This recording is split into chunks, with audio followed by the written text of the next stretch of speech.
గీతారాధన చేస్తున్నాం.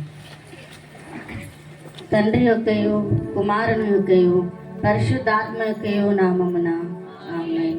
ప్రభువా మమ్మను కనికరింపుము, క్రీస్తు మమ్మను కనికరింపుము, ప్రభువా మమ్మను కనికరింపుము.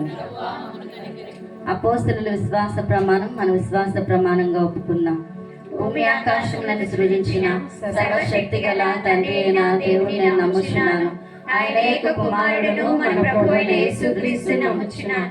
ఈయన పరిశుద్ధాత్మ వల్ల గర్భము ధరింపబడి కన్య అయిన మరియకు పుట్టి పొందు పిలాతు అధికారం క్రింద శ్రమపడి సిలువ వేయబడి చనిపోయి సమాధి చేయబడిననియు అదృశ్య లోకములోనికి దిగిననియు చనిపోయిన వారిలో నుండి మూడో దినమున లేచి పరలోకమునకు ఎక్కి సర్వశక్తి గల తండ్రి అయిన దేవుని కుడి చేతి వైపున కూర్చుని ఉన్నాడనియు సజీవులకును మృతులకును తీర్పు చేయుటకు అక్కడి నుండి వచ్చునని నమ్ముచున్నాను. పరిశుద్ధాత్మ నమ్ముచున్నాను. పరిశుద్ధ క్రైస్తవ సంఘముకు పరిశుద్ధుల సహవాసమును పాప క్షమాపణయు శరీర పునరుద్ధానమును నిత్య జీవమును ఉన్నవని నమ్ముచున్నాను. ఆమేన్.